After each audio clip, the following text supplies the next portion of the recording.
jira inni barsiisadha. Yoo na waliin bulte malee qabxii keessiif hin kennu yookiin hin dabartu jechaanitidha kan jiru jechuudha. Viidiyoon koo lammaffaan immoo shamarri tokko dhiira suuraa isaa qullaa kaaste yoo ati maallaqa naaf kennite malee suuraa kana viidiyoo kana gadansi jalaan lakkisa jettee nama kana sosodaachisaatii jirti jechuudha shamarreeni. Yeroo baay'ee kan beeknu dhiironni shamarran irraa qullaa suuraa isaanii yookiin viidiyoo isaanii fuudhanii sana booda kan isaan sosodaachisaa turanidha. Amma garuu immoo taraan gara dhiiraatitti zoore shamarri takka dhiirarraa suuraa qullaa fuute birri naa kennitu malee suuraa kee kana gadan lakkisa yookiin immoo maatii keetittiin argisiisa jettee nama kana gaafachaa jirti. Birri guddaa gaafachaa jira kan jirtu.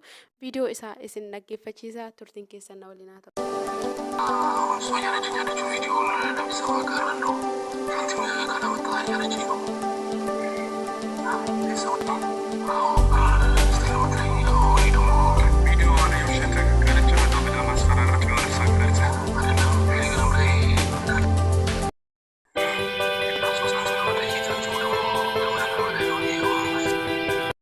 Ashamaa harka fuunee hordoftoota masii arsiituuf jirra jirtu bakka jirtuutti nageenya waaqayyoo isiniif haa baay'atu. Guyyaa har'aas viidiyoo birootiin walitti deebineetii jirra. Warroonni chaanaala kanaaf haaraa taatan sabiskiraayib gochuun gara maatii kootti dabalama.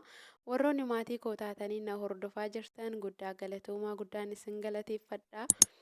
Guyyaa har'aas viidiyoo birootiin walitti deebineetii jirra. Viidiyoon guyyaa har'aa viidiyoo ajaa'ibaati. Waan hedduu irraa barachuu dandeenya viidiyoo kana, waa baay'ee irraa baranna. Waan tokko ilaallee bira darbuu qofa osoo hin taane nama sanarratti kan akkas ta'e nurratti illee boru wanti akkanaa ta'uu danda'a waan ta'eefiyyuu har'a immoo wantoota akkanaa wanta nama biroo irratti mudate yookiin irratti ta'e immoo nuti irraa barnoota fudhannee wanta akkanaa kana irraa jabeessinee of eeguun baay'ee barbaachisaadha jechuudha. Egaa har'a viidiyoo lamaanidha kan walitti deebine akkuma jalqaba irratti argitanii barsiisan barattuu isaa irraa yoo na waliin bulte malee qabxii keessi jalaa hin balleessa jedhee ishee sosodaachisaatidha kan jiru. Yoo isheen isa waliin bulte malee qabxii ishee akka inni ishee jalaa balleessu kan dubbachaatii jiru jechuudha. Akkasumas immoo shamarreen takka dhiirarraa suuraa qullaa fuutee yookiin viidiyoo qullaa isa waraabde sana booda immoo deebitee yoo ati birri naaf kennite malee viidiyoo kana gad lakkisa jettee isa sosodaachisaatii jirti. Yoo inni birri isheedhaaf kenne malee viidiyoo isa waraabde kana viidiyoo qullaa isa waraabde kana akka maatii isaatitti argisiistu itti dubbatteetii jirti jechuudha. Egaa yeroo baay'ee dubartoonni dhiironni yoo dubartoota irraa suuraa viidiyoo yookiin suuraa qullaa irraa fuudhanii sana booda deebi'anii ittiin sosodaachisanii maallaqa ittiin gaafachaa yommuu turanidha kan ilaalas dhagahaas turre. Akkasumallee shamarreen suni suuraan kiyya yookiin viidiyoon koo gadi bahee maatii firiyoonni koo na arguu irra jette lubbuu ishee sa'aatii ishee itti balleessaa turte. Obboleewwan keenya shamarranii hedduun biyya ormaa keessatti illee lubbuu isaanii balleessaniitii jiran jechuudha. Birrii hanga humna isaaniitii ol ta'e birrii san gaafatanii birrii san kennuun illee immoo furmaata hin ta'u. Sababbiin isaa namni kuni suuraan yookiin viidiyoon nama kanaa isa bira jira waan ta'eefiyyuu birrii naa kenni jedheenii gaafachuu danda'a. Of biraa balleesse jedheenii itti himuu danda'a. Haa ta'u malee garuu inni of biratti teechisee yeroo birriin isa barbaachise birrii naa ergi jedheenii yeroo hunda irra deddeebi'eetii nama kana sosodaachisuu ni danda'a waan ta'eefiyyuu jechuudha. Kanaaf dursa buunee of eeguun immoo baay'ee barbaachisaadha jechuudha. Osoo suuraan viidiyoon keenya qullaan harka namaa hin gahini gochi akkanaa immoo gocha fofiidha. Baay'ee nama jibbisiisallee safuudhalleedha jechuudha. Baay'ee ulfaatas namni dursuma of eegudha. Dubartoonni illee biyya keessatti warroonni wanta akkanaa namarratti raawwatanii namoonni hedduun ni jiran jechuudha. Kanaafiyyuu ani baay'ee giraana tagabbaa namni taa'eetuma maallaqa namaatiin jiraachuudhaaf jecha tooftaa garagaraa yookiin mala garagaraa barbaaddateetii kan qarshii namarraa ittiin barbaadu jechuudha. Hanga kana hunda shamarri takka difiratii qabaatte suuraa isaa qullaa yookiin qullaa viidiyoo isa waraabde sana booda immoo biyyuma tokko keessa teessee kan lubbuu ishiitiif illee hin sodaanne deebitee birrii naaf kennitu malee gad lakkisa jettee isa sossodaachisaatidha kan jirtu jechuudha. Innaa rabbiin isaan haa eegu waan akkana innaa yeroon keessa jiru hammaattee jirti ulfaatee jira namnillee safuus dagatee jira safuullee wallaalee jira bicha kan yaannuuf baqa birruma ta'ee jira karaa ittiin birrii argannuudha kan barbaannu malee jireenyi namaa hoomata akkallee nu hin yaaddessaatii hin jiru michootii keenya yookiin immoo nu qofa akka nutti tolee jiraannu kan barbaannu malee nama biraa miidhaa jirraa jennee wanti nuti quba irraa qabnu tokkollee hin jiru. Warroonni shamarranii illee warroonni dhiiratillee hojiin kun hojii sirrii miti biyya tokko keessa taa'anii namni kun amma osoo aariidhaan waan biraa ishee irratti raawwate deebi'ee badii kan qabu yookiin isa jedhameeti kan yaadamuudha jechuudha. Xiqimanyaa dubartoota akkanaa kanarraa illee isin haa qabu. Akkasumallee immoo dhiira xiqimanyaa akkasii kanarraa illee isin haa qabuun isinin jedha haala kanaan dubartiin kun nama kana kan sossodaachisaati jirtu isa kana qofa osoo hin taane dhiirota hedduu irraa akka isheen haala kanaan ganzaba irraa fudhattee dubbateetii jira jechuudha isa qofaa miti haala wal fakkaataadhaan jechuudha namoota garagaraa waliin jechuudha. Namoota garagaraa waliin waan biraan raawwatti sana booda viidiyoo isaa waraabdi achi deebitee immoo maallaqa isaan gaafatti jechuudha. Yoo isaan maallaqa hin kenninuuf jedhanii ishee dhoowwatanii isheen immoo kan maatii keessanitti isin argisiisa jetteeni maallaqa isaan gaafatti isaanis immoo suuraan keenya yookiin viidiyoon keenya haala kanaan gadi bahee maatii hiriyoonni keenya arguu irra birrii kennuu fi filanna jedhanii birrii kennaniif jechuudha. Garuu kunillee furmaata hin ta'u birrii kennuun namni sun akka viidiyoo keenya gadi hin lakkisne hin taasisa yeroodhaaf jennee yoo yaanne yeroodhaan booda garuu amalli nama bari hin dhiisu waan ta'eef iyyuu namni kun irra deebi'eetii ammas qarshii nu gaafachuu danda'a jechuudha.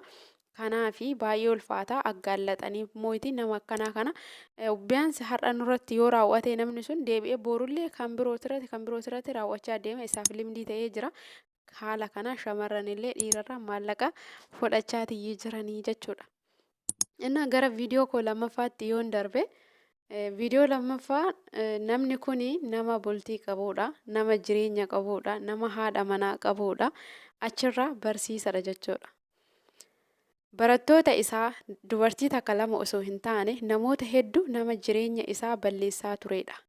Garuu ishee shamarree ishee tana hedduu takkan ishee dinqisiifadhe jechuudha. Maaliif jennaan hojii isaa kana baastee waan aggaallaxxeefi jechuudha. Kuuwwan garuu qabxiin keenya akka nu jalaa hin hafneef jecha wanta biraa isa waliin raawwatanii sana booda akka qabxiin isaanii dhuffee fi isaan darban of taasisaa turan ijoollee sun jechuudha. Maaliif osoo isaan hin fedhin fedhii isaanii malee haala kanaan ijoollee as gaddadaatiidha kan ture jechuudha.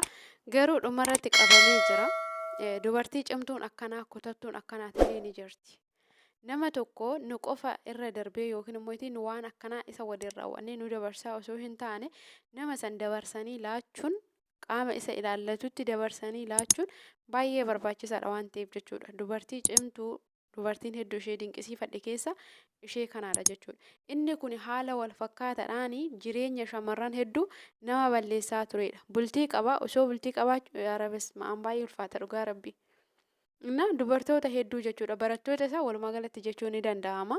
Kanaafiyyuu yoo kana na waliin hin raawwatin wuxxeetiin keessan isin jalaa hafa jedhaanii jechuudha. Yoo isaan kana waliin raawwachuu baatan isaan waggaa meeqa itti laffa'anii itti dadhabanii kan gugutiidha wuxxeetii isaa inni eeggachaa turanii inni immoo isheen kun ana waliin waan akkanaa hin raawwanne jedhee wuxxeetii isaanii nama jalaa hambisaallee turedha. Kanaafiyyuu namni tokko gaafa nurratti waan tokko raawwatu seeraan alatti waan ta'e tokko dabarsanii qaama isa ilaallatutti dabarsanii kennuun baay'ee barbaachisaadha jechuudha. Nuti bootaa sanarra dabarree osoo hin taane namni kun jireenya namoota hedduu akka balleessaa jiru.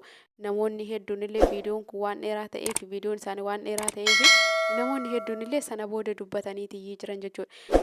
Kanaaf nuti fedhii nama sanii guutuudhaaf jecha waan hin barbaanne keessa of galchuun sirrii miti waan ta'eef iyyuu jechuudha. Maaliif dirqama jechuun ni danda'ama kun jechuudha. Namni waggaa kana hunda timirsii itti laffa'ee wuxxeetii isaa sa'aatii inni eeggaturratti inni immoo kana yoo na waliin ta'in ana wuxxeetii keessiif hin kennu jedhee nama kana sodaachisuun baay'ee ulfaata. Akka hundattuyyuu qabamee jira haala kanaan jechuudha.